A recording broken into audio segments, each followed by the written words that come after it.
L'actualité de partout ailleurs, c'est notre préoccupation pour vous. On est encore là pour une nouvelle information pour vous. Sur le plan international, Paris et Rome sont en pleine crise diplomatique.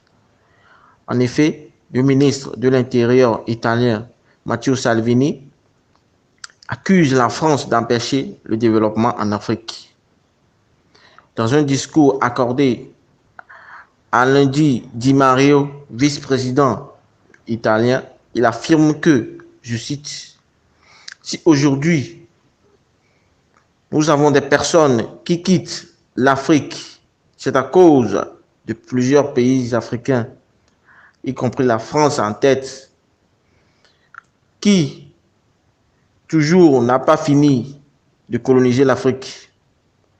Il existe des dizaines de pays africains pour lesquels la France imprime leur propre monnaie, la France des colonies, et c'est avec cela que la dette française est financée.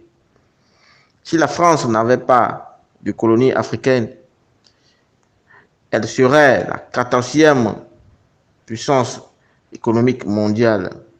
Au lieu de cela, elle figure parmi les importantes à cause de ce qu'il fait à l'Afrique. Alors, peuple africain de partout ailleurs, l'ennemi commun à abattre est la France. Merci à vous. Et abonnez-vous sur la chaîne pour plus d'informations. Activez la cloche de notification et partagez le lien aussi. Merci beaucoup.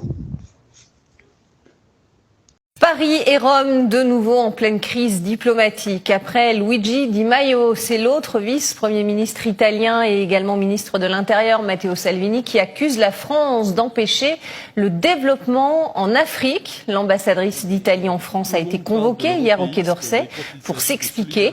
Le commissaire européen aux affaires économiques, Pierre Moscovici, a qualifié les propos de Luigi Di Maio d'insensés et d'irresponsables. Écoutez ses propos. Si aujourd'hui nous avons encore des personnes qui quittent l'Afrique, c'est à cause de plusieurs pays européens, la France en tête, qui n'a toujours pas fini de coloniser l'Afrique. Il existe des dizaines de pays africains pour lesquels la France imprime leur propre monnaie, la France des colonies, et c'est avec cela que la dette française est financée. Si la France n'avait pas de colonies africaines qu'elle appauvrit, elle serait la 15e puissance économique mondiale et au lieu de cela, elle figure parmi les principales en raison de ce qu'elle fait à l'Afrique.